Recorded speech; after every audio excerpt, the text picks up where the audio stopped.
this part of this wall here, this doorway is very narrow.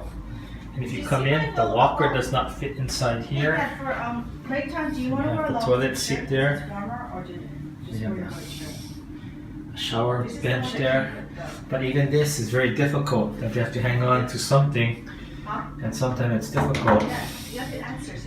Got a little bar in there, another bar in there. But so this is a very small bathroom for people who like. They are handicapped rooms, or handicapped, but there's no connecting to handicap. Oh, they can't.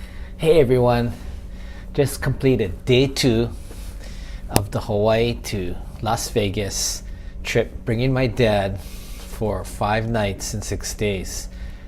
Today began fine. Dad got up probably about maybe 8:30, and through the night he had gotten up at, let's see, he went to sleep at 12:08 a.m. I went to sleep at 1:30. He got up at 2:30, and he got up at 4:40 something, and then again I think it was at 6:30. So I didn't really sleep that much. Whoever does the night shift, that's really what it comes down to, is that your sleep is very limited, because you're adjusting to when the person you're giving care to wakes up. Also, I'm sleeping a little bit later, so by the time I go to bed, he's waking up for his first time to go to the bathroom usually. Last night, the first time, he didn't ring the bell. He's supposed to ring the bell to wake me up. I didn't wake up. I didn't wake up until he had gotten up. He's very good at being very quiet, like ninja patient. Took the walker, which we had tied Christmas bells to, but if you don't really shake it a certain way, the bells don't really ring. There's another bell he's supposed to ring. He didn't, so I don't think, and he said he didn't know that it was there, and that could be possible. So then he opened the door to the bathroom and the toilet, and I had the light on, so the light shined out and woke me up. And then luckily I got up and I made sure he was okay in the bathroom. And then the next round from let's see, 2:30, maybe it was about 4:30, I got up then, and I got up, but after that one I couldn't go back to sleep. That's the other problem, because usually he takes about 10 minutes in the bathroom, washes his hands, so maybe it's about 15-20 minutes that I'm up waiting for him to go back to bed, and by then usually I cannot sleep. So that's always another part of caregiving when you come to Las Vegas and you're in charge of the night shift, is that you may not get much sleep. After we he gave him a shower. Hey, good morning. So I'm here giving my dad a shower. It's about 8:45 a.m. in the morning. This is probably one of the biggest challenges, is giving a shower. Even in the larger room, this is the small room in the California. You have to get like inside almost to give them a shower. And when you take them into the shower, they're glass doors, so you gotta slide them open. There's some rails on the side once they get in, but you gotta kind of move the chair so they can get in and have them sit. This is the smaller room, so it's even more narrow. So it's a little bit, it's challenging. You gotta get in. Like, he gets me a little wet when he's washing. The one good thing about this smaller room is they have the removable shower head, so at least he can control and wash. Whereas the larger room didn't have that the removable shower, so it just came shooting down. So the water was cold, it'd be freezing, so you gotta make it warm before they get in, and kind of heat up the little plastic seat that they sit on, and then they get in. Where this one was, he could then, after I wash his back and hair, he could then, kind of wash the rest himself. So, and then when he comes out, you gotta be really careful, because it's very slippery, and you gotta guide them onto like the floor mat. My dad fell 2 years ago when I was giving him a shower. I brought him out to the sink. I left him to grab, I think, his Depends, and the next thing you know, he hit his head on the toilet and his shoulder on the garbage can, and it was a little bit of a setback. So, and that was my fault for not watching him, but I was getting something, and again, you cannot always be with them, so you can't blame yourself, because you can't be with him every minute unless it would be impossible. But the shower, probably the most challenging in all ways. And again, when you give him the shower, my dad takes usually maybe half an hour to an hour almost, just, in, out, shower, change. We gave him his medication, and there's tons of medication. The list is huge. We have it all broken down by, 4 times a day. They're in a big pill canister or container that shows, morning, noon, evening, afternoon, and evening. Gave him all the morning meds.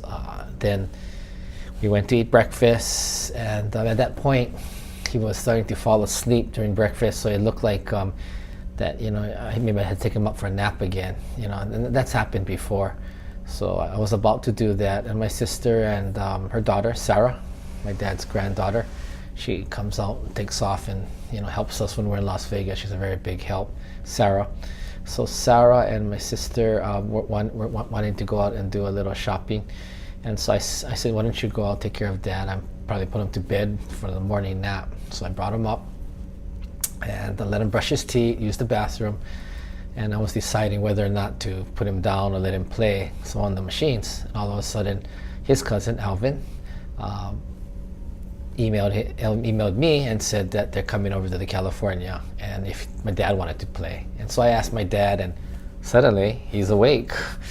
And so I take him down there, and we meet his other cousin Randall. And so Randall and Alvin and my dad, they were waiting for the table to open up. They were like, one table was kind of busy, so the second one opened up at noon. The new shift came on, and then they played, and they didn't win. They lost. My dad lost, but I mean, it was a very nice time because that's what he really enjoys. He likes playing on the crap table, and I can't play, and I don't understand it, and it's too fast, and there's a lot of money that's moving. But Alvin and Randall, Alvin is usually the one that stands next to my dad, gets him make sure he's fine sitting or standing, get him a chair.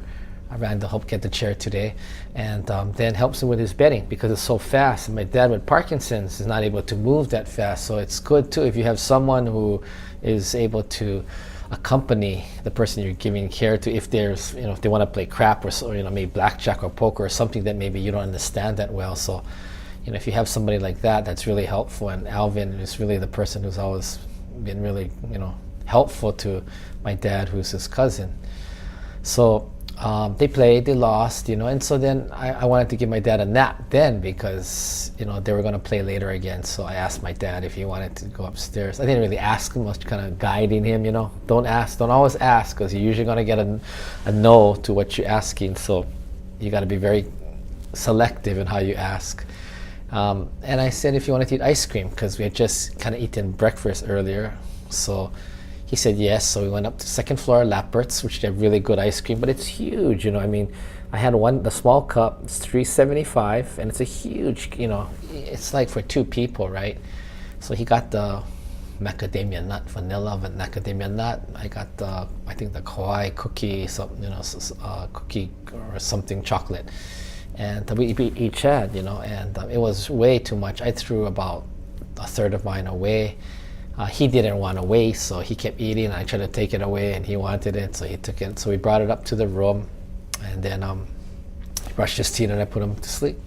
Then he slept for 3 hours. Meanwhile, my sister and my niece, Sarah, were out shopping, and I just texted him, just stay out, because, I was watching Dad sleep and doing some work that I could handle. And so, they stayed out. And by the time Dad got up, got him ready, brushed teeth and everything, they had to come back. It was about 4:35. And then I went downstairs, and Alvin had texted me that they were going to come and play again. So let's say about 6 o'clock, my dad, Alvin, and Randall, played again. And our other second cousin, Wendy and Brian Tanaka, they were there. They came over. We talked to them while my dad played. So it was nice to at least have other people to talk to. And this time they lost quite much faster, less than an hour. He was done. So after we played, we went to dinner. He had a big dinner. He had the butterfish from the marketplace. It was really huge, and he ate it all. I mean, almost all. And for him, that was a huge thing. So he only has a third of his stomach, and he's able to eat quite a bit. But I guess he just misses the food. At the care home, at Kalakar Gardens, he gets his meals more like, has to have some kind of gravy or has to be more wet, so it'd be easier for him to go down. Even like plain rice is hard for him to eat. So here we order things with.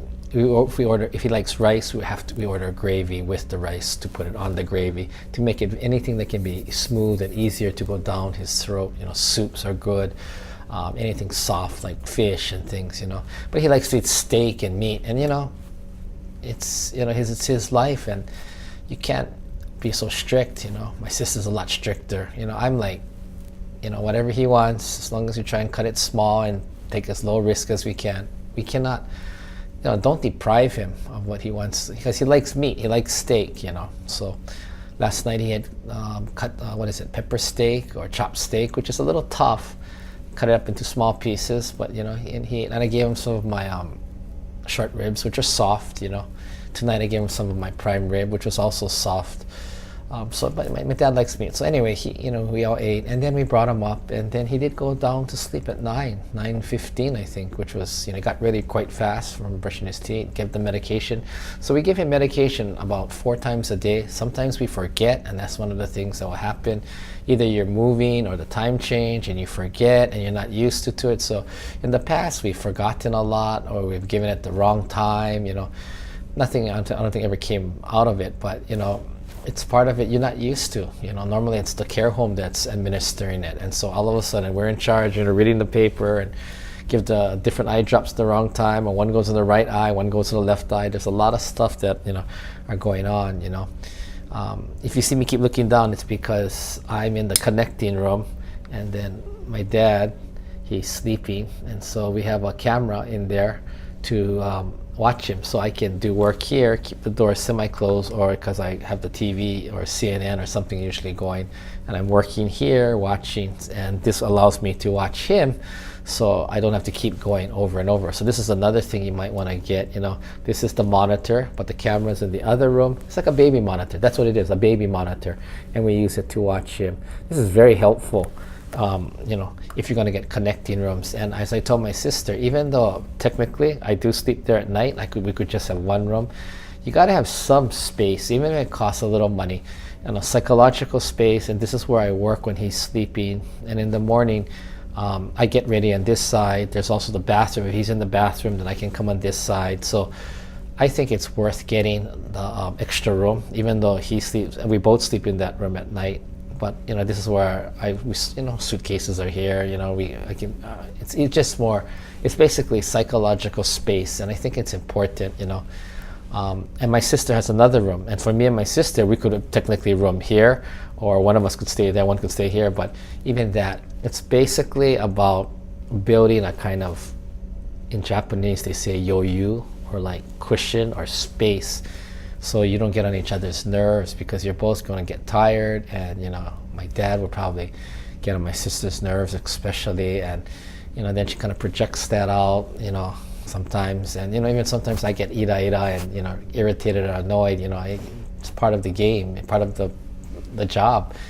So it's better that she has her own room. She can get a good night's sleep at least. I don't sleep very well, but at least we know that one person. And so if worse comes to worse and I'm tired, I take a nap in the morning or in the afternoon, she'll take that and covers, and then she's fine in doing that. I try to watch him the most because, for me, I don't mind staying with him.